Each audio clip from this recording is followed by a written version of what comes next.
Ukraine से युद्ध करने वाले रूस को इस ब्यूटी क्वीन ने सिखा दिया सबक। पुतिन को पछतावा हो रहा है कि यूक्रेन से लड़कर गलती कर दी और ये गलती रूस को बहुत भारी पड़ने वाली है। यूक्रेन ने पूरी दुनिया से मदद मांगी, नहीं मिली।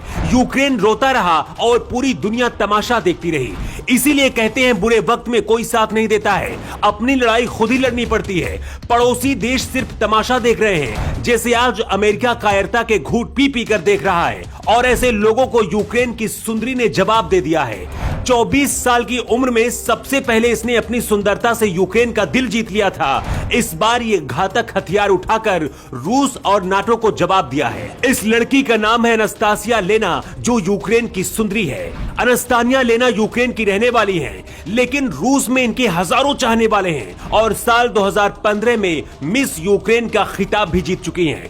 लेकिन अब पुतिन और रूस के लोग अनस्तानिया की बंदूक थामे इन तस्वीरों को देखकर हैरान हैं। कहा जा रहा है कि जो अभी तक अमेरिका नहीं कर सका, वो यूक्रेन की ये सुंदरी करने वाली है। 2015 में जब ये 24 साल की थी, तब इसने मिस यूक्रेन का खिताब जीता था। शोहरत बढ़ने के साथ इनके चाहने वाले भी बढ़े और आज रूस में भी इनके बहुत सारे चाहने वाले हैं। युद्ध में लड़ रहे सैनिक भी कहा जा रहा है कि सुंदरी के दीवाने हैं और इनकी अदाओं पर मरते हैं। इसीलिए रूस की सेना में विद्रोह होने का भी डर है। अनस्तासिया ने खुलकर ऐलान कर दिया है कि अब वो हथियार उठा चुकी हैं और रूस को जवाब देंगी। ऐसा पहला मौका नहीं है, इससे पहले भी इनकी तस्वीरें हथियारों के साथ सामने आती रही हैं।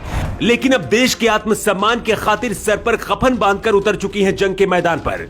अनस्तासिया ने इंस्टाग्राम पर अपने चाहने वालों को इस बात की जानकारी दे दी है। इसके साथ ही रूस, नाटो और अमेरिका को भी संदेश दे दिया है, यूक्रेन अपने सम्मान के सामने झुकेगा नहीं। जो लोग कह रहे थे रूस की सेना के सामने यूक्रेन 12 घंटे भी नहीं रुक पाएगा, 2 दिन बीत चुके हैं, लेकिन यूक्रेन अभी तक लड़ रहा है। हालात ऐसे हो चुके हैं कि अब पुतिन यूक्रेन को बातचीत का न्योता दे रहे हैं, लेकिन यूक्रेन आत्मसमर्पण करने को तैयार नहीं है। कहा जा रहा है कि सुंदरी की वजह से यूक्रेन के और आम लोग रूस से टकराने के लिए हथियार उठा चुके हैं। जो भी हथियार चला सकता है यूक्रेन में, वो लड़ने के लिए तैयार है। नाटो का यूक्रेन ने बहुत इंतजार किया, लेकिन कोई मदद नहीं मिली।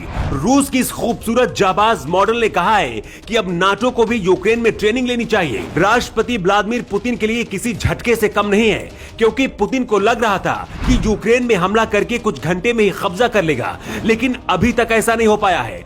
और अब तो ऐसा लगने लगा है कि ये हो भी नहीं पाएगा, क्योंकि अब यूक्रेन के आम लोगों ने भी हथियार उठा लिए हैं। पूरी दुनिया आर्थिक प्रतिबंध लगाकर रूस को कमजोर कर रही है। इसके साथ ही रूसी सेना के जवान भी इस युद्ध में मारे जा रहे हैं। युद्ध खत्म होने के बाद रूस की जनता इसका हिसाब पुतिन से मांगेगी।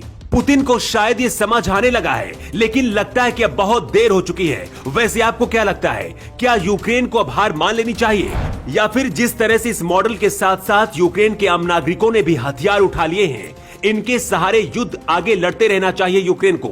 आप अपना जवाब कमेंट बॉक्स में दे सकते हैं। न्यू टाइम्स के लिए ब्यूरो रिपोर्ट।